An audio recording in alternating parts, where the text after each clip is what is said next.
Hello, नमस्कार और आदाब तमाम दोस्तों को आपके दोस्त और गाइड इरफान की तरफ से एक बार फिर आपके अपने चैनल एस्ट्रो एश्योरेंस पे। आज की वीडियो इस बारे में है कि चांद लगना चार्ट को आप कैसे देखो और इस्तेमाल करो, और आप कैसे देख सकते हो कि माइंड पे कैसे असर हो रहा है और माइंड आपको किस दिशा में ले जा रहा है और वो कैसे बहुत सारे नतीजे आपके लिए पैदा करेगा। अब ये मैं कुछ समय से बनाना चाहता था, हालांकि थोड़ा जल्दी ट्रिगर हो गया मेरे लगना वाली वीडियो की वजह से जो मैंने कुछ दिन पहले बनाई और पोस्ट की। अब ये जल्दी क्यों ट्रिगर हुआ?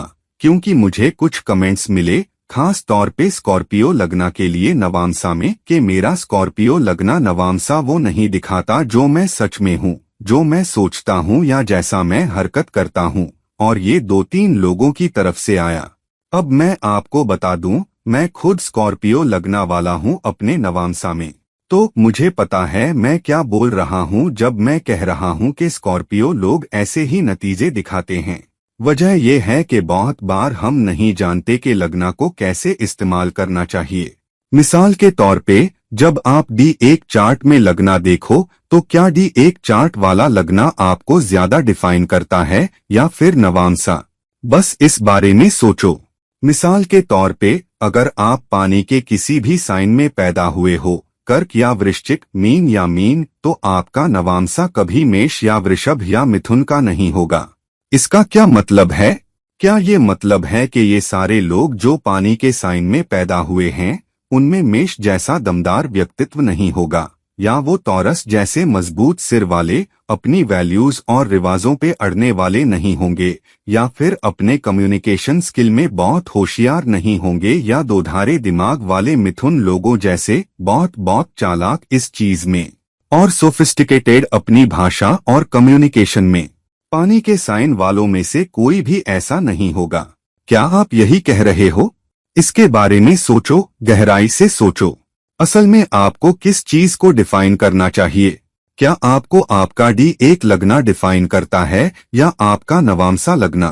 अब मैं एक टिप दूं, जाओ और दूसरे ज्योतिषियों के वीडियो देखो जिन्होंने D1 चार्ट पे स्कॉर्पियो लगना के लिए वीडियो बनाई है, उदाहरण के तौर पे, फिर उनका नवांसा स्कॉर्पियो लगना देखो, तुम्हें कमोबेश वही चीज मिलेगी। इसका मतलब ये है कि क्या आपका D1 चार्ट आपको डिफाइन कर रहा है या आपका नवांसा चार्ट? या फिर आपके नवांसा में, अगर आपका स्कॉर्पियो लगना थोड़ा हटके या बहुत हटके होना चाहिए आपके D1 चार्ट वाले स्कॉर्पियो से। और मैं ये क्यों कह रहा हूँ? क्योंकि अगर आप अपनी जिंदगी को देखो, आप कैसे सोचते हो, नवांसा ये है कि आप जिंदगी के हालातों का सामना कैसे करते हो और क्या आपने अपने तजुर्बों से सीखा है। तजुर्बे सिर्फ इस बारे में नहीं हैं कि आप कैसे सोचते हो। तजुर्बे, क्या आपको कोई हादसा हुआ?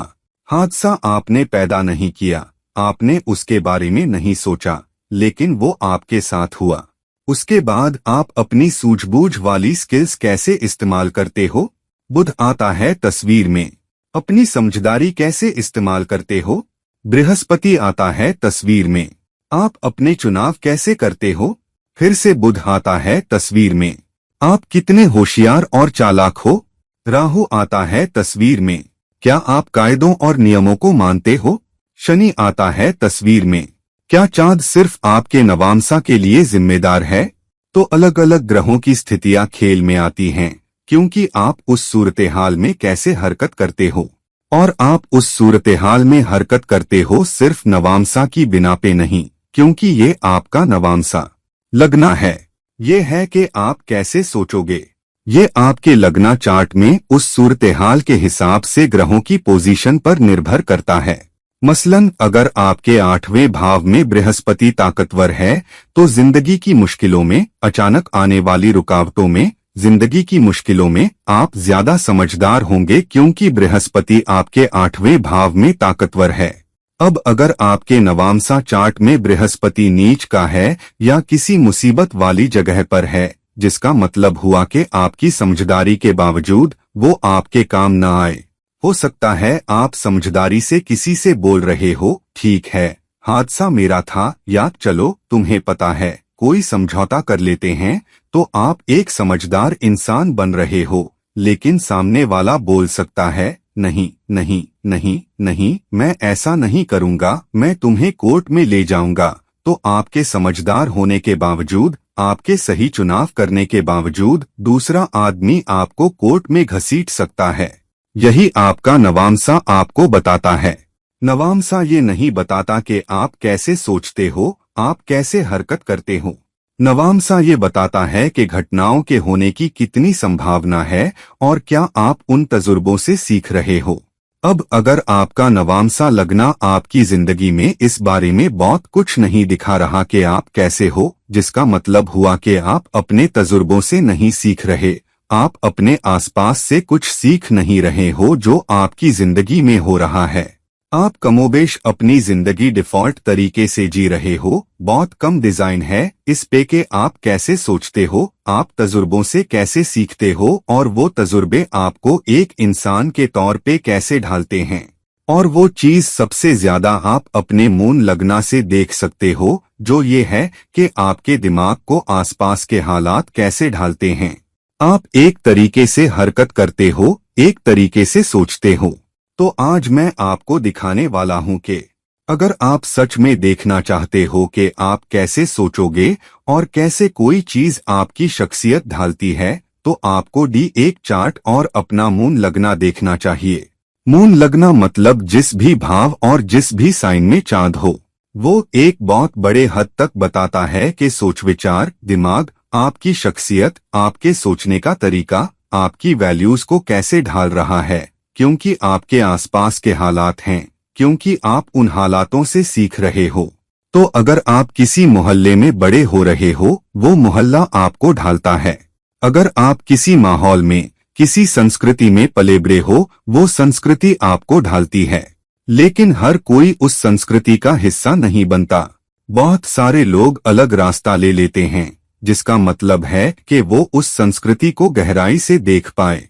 उन्हें कुछ चीजें पसंद आईं, कुछ चीजें पसंद नहीं आईं, तो वो उस माहौल के बावजूद एक अलग रास्ते पे चले गए। और ऐसी कहानियां आपको बहुत सारी मिल जाएंगी, बहुत सारी।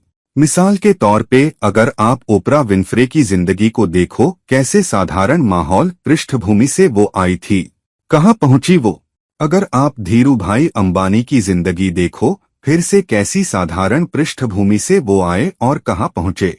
तो ये इस बारे में है कि जिन हालातों में आप खुद को पाते हो, क्या आप उनका इस्तेमाल करते हो और अपने दिमाग, अपने ख्यालात को ढालते हो, और फिर बाद में आपकी हरकतें आपकी जिंदगी के बहुत सारे हालात और वाकियात को भी ढालती हैं। तो मैं आपको बताने वाला हूं कि अपने मून लगना को कैसे देखो और उससे कैसे पता लगाओ कि किन चीजों ने आपकी जिंदगी पे असर डाला। अब आप कैसे ढले हो, जैसा मैंने कहा, आप किस माहौल में बड़े हुए, लेकिन ये भी कि आपके आसपास के हालात क्या थे, कौन से दुख तुम्हें मिले, कौन से नुकसान तुम्हें मिले, कौन से मसले थे घर में जब तुम बड़े हो रहे थे। और इसलिए पहले 15 से 16 साल बहुत अहम होते हैं और वो सबसे जरूरी होते हैं, क्योंकि वो तुम्हें उस इंसान में ढाल देते हैं जो तुम बनते हो। तो मैं एक शख्सियत की जिंदगी से दिखाना चाहता हूं कि कैसे उस शख्स की जिंदगी के उतार चढ़ाव ने उसकी शख्सियत को ढाला और वो अंत में वो बन गया जो वो बना। और तुम ये ज्यादा मजबूती से उसके मून लगना से देख पाओगे और कुछ हद तक D1 चार्ट से भी। जो हालात उसने झेले, उसकी जिंदगी में क्या क्या हुआ, बेशक तुम नवामसा से ज्यादा साफ देख पाओगे कि आखिर में क्या हुआ। हालांकि जिस चीज ने उसका दिमाग ढाला, वो कैसे सोचता था, क्योंकि आखिर में उसकी जिंदगी की बहुत सारी हरकतें इसी वजह से हुई, वो तुम मून लगना से देखोगे।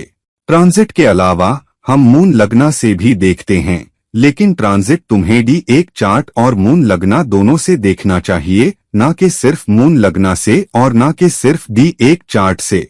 तो मैं एक सज्जन की जिंदगी को लाना चाहता हूं जिनका नाम है स्टीव जॉब्स। एक ऐसा नाम जो बहुत मशहूर है, एक ऐसा नाम जिसे आप एप्पल कंप्यूटर्स से जोड़ते हो।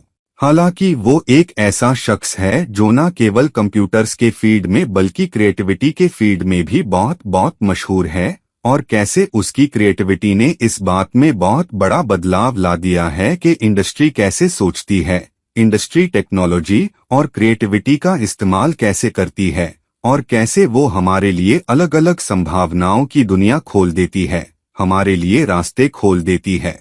तो चलो स्टीव जॉब्स की जिंदगी में उतरते हैं, उसके मून लगना पे फोकस करते हुए, ये दिखाने के लिए कि कैसे आखिर में हम उस माहौल से ढल जाते हैं जिसमें हम हैं, और वो हमारे सोचने के तरीके पे हावी हो जाता है, ना कि सिर्फ दी एक चार्ट और ना कि बहुत हद तक नवामसा। तो ये रहा स्टीव जॉब्स की कुंडली। अब ये स्टीव जॉब्स के 3 चार्ट हैं।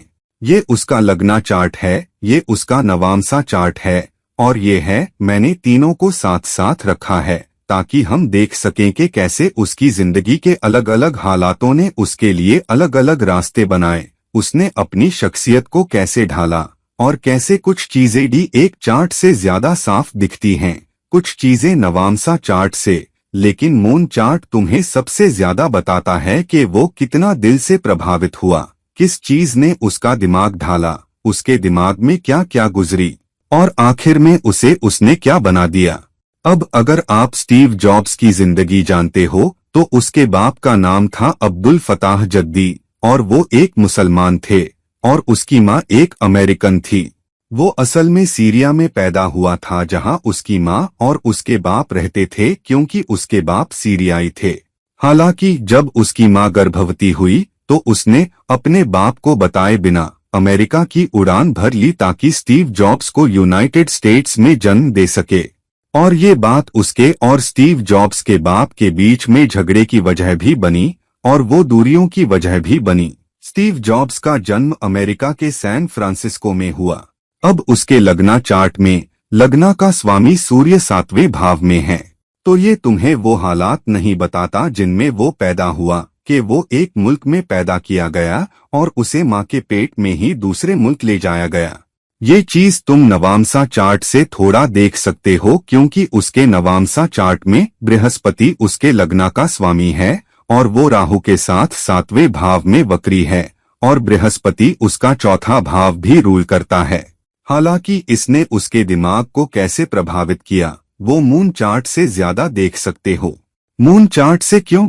क्योंकि मून चार्ट में उसका लगना स्वामी बृहस्पति है, और बृहस्पति 4थे भाव में है, लेकिन केतु के साथ, जिसका मतलब हुआ कि उसके घर में जब वो पैदा किया गया, जो असल में 4थे भाव से दिखना चाहिए, इस 4थे भाव में बृहस्पति वक्री है और केतु के साथ, और इसलिए इसने उसे गहराई से प्रभावित किया, क्योंकि वो एक खास पृष्ठभूमि से आया था जिसकी जड़ों से वो आसानी से हिल नहीं पाया, और इसी ने उसके बाप से दूरियां भी पैदा की। उसने अपने बाप को उसकी माँ के दूर चली जाने की वजह से खो दिया, अपने बाप के मुल्क से निकलकर अमेरिका चली गई बिना उसे बताए।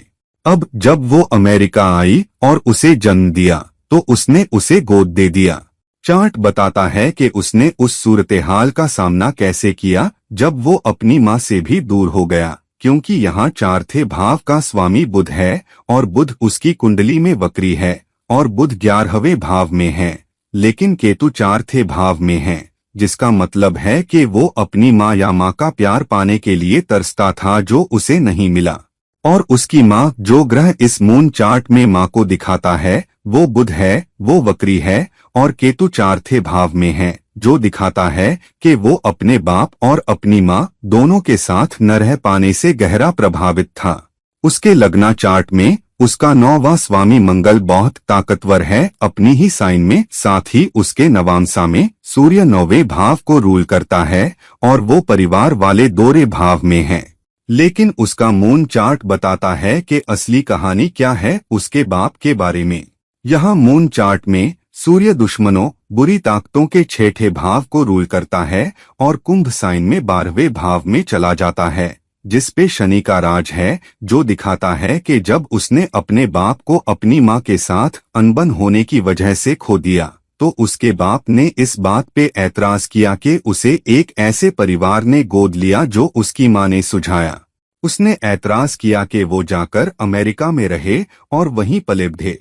तो उसकी माँ ने उसके शुरुआती सोचने के तरीके को ढाला कि वो अपने बाप को लगभग एक दुश्मन की तरह देखे, और बाप सूर्य 12वें भाव में होना मतलब बाप किसी परदेश में उससे दूर और अलग था और वो कभी अपने बाप से नहीं मिल पाया। ये भी इसलिए है क्योंकि केतु 12वें भाव में सूर्य को देखता है। तो केतु का 4थे भाव में होना मतलब वो बड़े होते वक्त अपने बाप और माँ दोनों की कमी महसूस करता था। दूसरी चीज, अगर आप उसके करियर को देखो, लग्ना चार्ट में शुक्र और राहु 5वें भाव में साथ में हैं और शुक्र उसके 10वें भाव को रूल करता है। ये दिखाता है कि अपनी क्रिएटिविटी और अपनी अलग सोच का इस्तेमाल करते हुए उस क्षेत्र में कुछ करना जो वो प्यार करता है, जो वो पसंद करता है। वो 10वां स्वामी शुक्र आकर 5वें भाव में बैठता है, जो उसकी बहुत बहुत तगड़ी प्रवृत्ति दिखाता है उसमें जाने की। हालांकि वो कैसे सोच रहा था, उसकी सोच मून चार्ट से बहुत बहुत तगड़ी दिखती है। क्यों? क्योंकि चांद बेशक लग्ना में होगा, क्योंकि ये मून चार्ट है।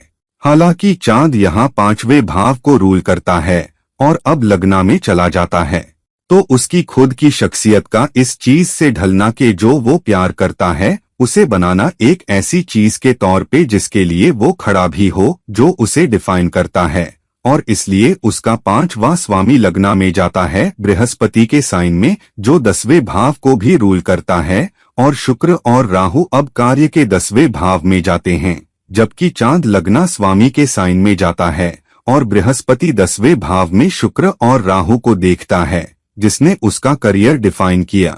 और शुक्र और राहु धनु साइन में 10वें भाव में जाते हैं।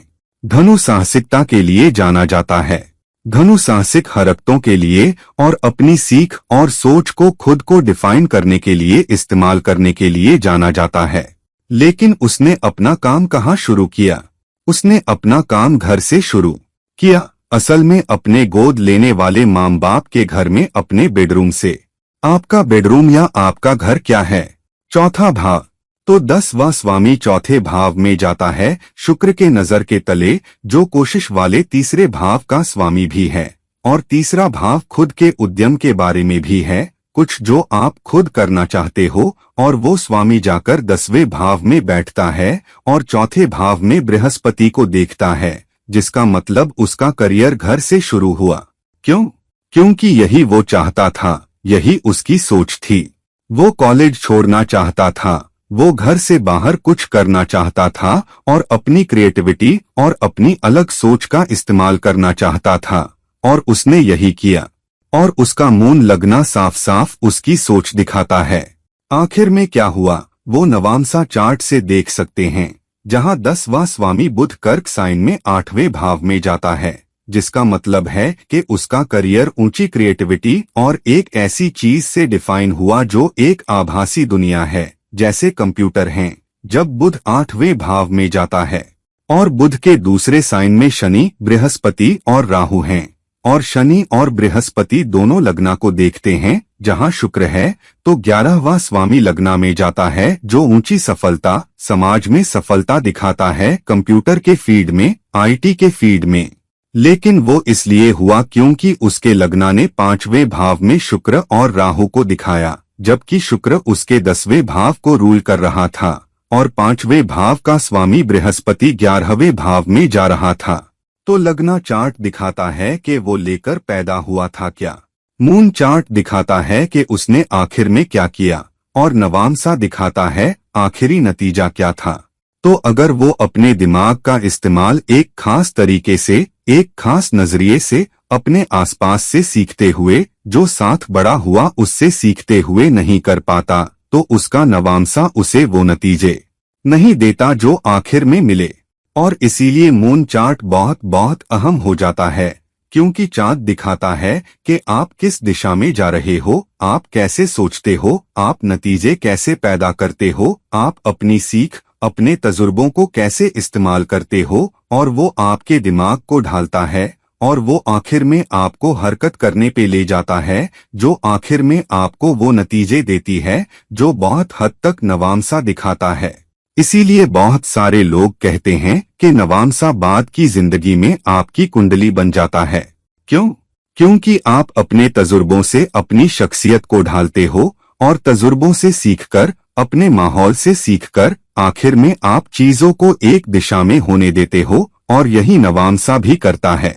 अब उसकी जिंदगी की एक और घटना है उसके अध्यात्म की तरफ मुड़ने की, जहां वो नील करोली बाबा के आश्रम में गया, फिर एक दूसरे आश्रम में गया, हिंदुस्तान में लंबा समय रहा और फिर आखिर में लौटा एक अलग आदमी बनकर, एक बदला हुआ आदमी बनकर। ये भी उसकी कुंडली से देख सकते हैं, क्योंकि चांद मून लग्ना में मीन साइन में जा रहा है और बृहस्पति जो लग्ना को रूल करता है वो केतु के साथ मिथुन साइन में है, जिस पे बुध का राज है, जिसका मतलब है कि उसकी जिंदगी के चुनाव भी उस अध्यात्म से ढले थे जिसने उसे डिफाइन किया, क्योंकि केतु का बृहस्पति के साथ होना और चांद का मून लग्ना में मीन साइन में जाना। अब उसकी मौत कैसे हुई? वो पैंक्रियाटिक कैंसर से मरा और हॉस्पिटल में मरा, लंबी बीमारी के बाद। अब उसका 12वां स्वामी चांद 8वें भाव में जा रहा है। ये तो दिखाता है कि उसे हॉस्पिटल में भर्ती कराया गया था और मुश्किलें हैं। हालांकि ये एक अचानक वाकया है, ये कोई पुरानी बीमारी नहीं दिखाता जो लंबे समय से चल रही हो। दूसरे, उसका नवामसा भी केवल कुछ हद तक दिखाता है, यानी 8वां स्वामी नीच होकर 12वें भाव में जाता है और वो इस वजह से दुनिया छोड़ गया। लेकिन ये कि वो एक पुरानी बीमारी थी और उसने उसे गहराई से प्रभावित किया, वो मून चार्ट से साफ दिखता है। क्यों? क्योंकि उसका बीमारी वाला छठा स्वामी सूर्य है, जो 12वें भाव में एक बैरी साइन में जा रहा है, जिस पे शनि का राज है। छठा भाव वो है जो आपके अंदरूनी अंगों को डिफाइन करता है, जो पैंक्रियाज भी है और फिर भी पैंक्रियाटिक कैंसर, और केतु भी सूर्य को देखता है जो छठे भाव को रूल करता है 12वें भाव में, और केतु वो ग्रह भी है जो जीने या हार मानने को डिफाइन करता है। तो उसने अपनी बीमारी से लड़ा, क्योंकि मंगल छठे भाव में है, तो उसने कुछ समय तक अपनी बीमारी से लड़ा। हालांकि आखिर में क्या हुआ वो मून चार्ट में ज्यादा मजबूती से देख सकते हैं, जहां उसने पैंक्रियाटिक कैंसर के साथ लड़ना छोड़ दिया और आखिर में दुनिया छोड़ दी। तो दोस्तों, जब आप अपनी जिंदगी को देखो कि अलग अलग हालात कैसे बन रहे हैं, तो आप D1 को देखो उन संभावनाओं के लिए जो हो सकती हैं, जो कुंडली ने आपको दी हैं, और वो आपके जन्म के वक्त बनती हैं। लग्ना चार्ट आपकी जिंदगी में नहीं बदलता, लेकिन ना ही आपका मून चार्ट या आपका नवामसा बदलता है। लेकिन मून चार्ट आपको दिखाएगा कि आप उन तजुर्बों के साथ क्या करोगे, वो आपकी सोच को कैसे ढालेंगे और अलग अलग हालात कैसे बनेंगे। हालांकि ये सिर्फ एक संभावना है जो D1 चार्ट दिखाता है।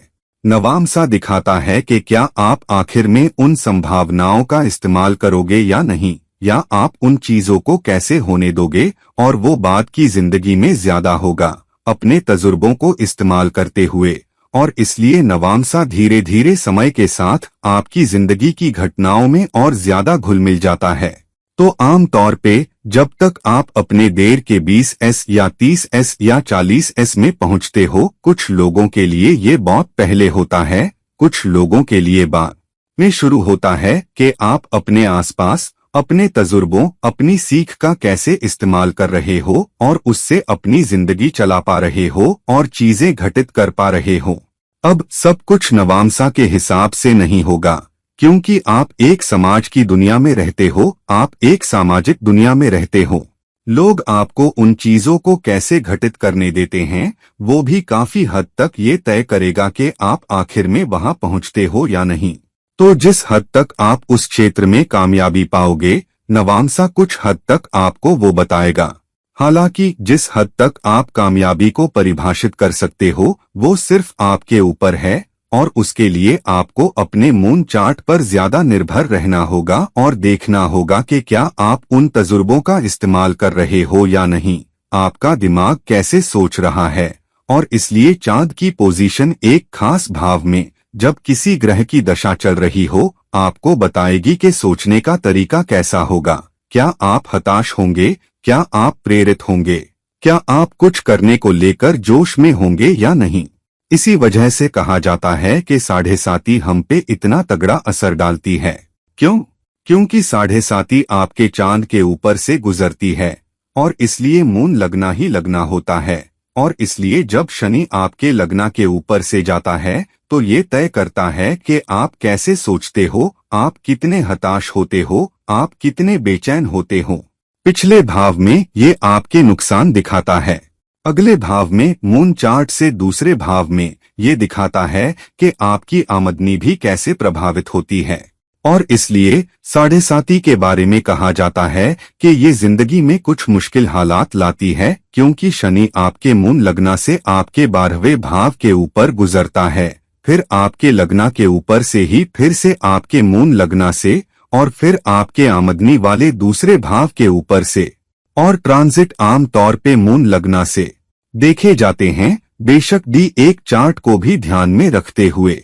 इसी तरह से आपका दिमाग आपकी शख्सियत को ढालता है, आपके सोचने का तरीका, आपके जज्बात, आपकी हताशा को। और इसलिए मून चार्ट को इस बात के लिए देखना चाहिए कि आपकी सोच कैसी है, आप कैसे चुनाव करते हो, आप समाज से चीजें कैसे सोचते हो, और आप उन्हें आखिर में अपनी जिंदगी में नतीजे तय करने के लिए कैसे इस्तेमाल करोगे। तो दोस्तों, अपने मून लग्ना को देखो और देखो कि चांद कैसे दिखाता है कि किन भावों से उस पे क्या नजर है, क्योंकि वो तुम्हारी शख्सियत को ढालेंगे, तुम्हारी सोच को ढालेंगे। जब तुम मून चार्ट देख रहे हो, चांद लग्ना में है, तो देखो कि दुस्थानों से कौन सी नजरें पड़ रही हैं। देखो कि 5वें या 9वें भाव से, त्रिकोण भावों से कौन सी नजरें पड़ रही हैं, क्योंकि वो दिखाएंगी कि आपकी जिंदगी की कौन सी घटनाएं आपकी सोच को कैसे ढालेंगी। तो अपने मून लग्ना में आप देख पाओगे कि बच्चों का 5वां भाव जब बच्चे पैदा होते हैं तो आपकी सोच पे कैसे असर करता है। फिर 10वें भाव का स्वामी वो चांद के साथ कैसे संबंध बनाता है, वो दिखाएगा कि अगर आपको तरक्की नहीं मिलती, अगर आपको वो नौकरी नहीं मिल रही जो आपको मिलनी चाहिए, या आप उस करियर में सफल नहीं हो पा रहे, तो ये आपके दिमाग को कैसे प्रभावित करता है, आपके जज्बातों को कैसे प्रभावित करता है। शनि बताएगा कि क्या आप राहु के साथ और ज्यादा चालाक और धूर्त बन जाते हो, वो भी कूटनीति और धूर्तता लेकर आता है, और क्या कोई चीज आपको धीमा करती है। शनि आपकी सोच की डोर खींचता है, आपके जज्बातों और आपके हमदर्दी पे, और क्या वो आपको हमदर्दी विकसित करने देता है या नहीं। स्टीव जॉब्स एक ऐसा इंसान नहीं था जिसे अपने साथियों या अपने लिए काम करने वालों के लिए कोई हमदर्दी थी। उसके लिए उसके प्रोजेक्ट का नतीजा सबसे अहम था, और इसलिए बहुत बार वो एक अच्छा इंसान नहीं समझा जाता था। हालांकि उसका मून चार्ट बताएगा कि वह अपनी माँ को कैसे मिस करता था, अपने बाप को मिस करता था, और उसकी जिंदगी की घटनाओं ने उसे ढाल दिया वो बनने के लिए जो वो आखिर में बना, एक और लालची इंसान, एक और स्वार्थी इंसान, लेकिन कामयाबी में एक सच्चा आइकॉनिक सुपरस्टार जो वो हासिल कर पाया। तो दोस्तों, इस वीडियो को लाइक करो, इस वीडियो को शेयर करो, और अगर तुम मुझसे कोई निजी सलाह लेना चाहते हो तो कृपया नीचे दिए गए लिंक पे मुझसे संपर्क करो। और किसी और वीडियो के साथ किसी और समय तक, ये है आपका दोस्त और गाइड इरफान साइन ऑफ कर रहा है। नमस्कार, शुक्रिया।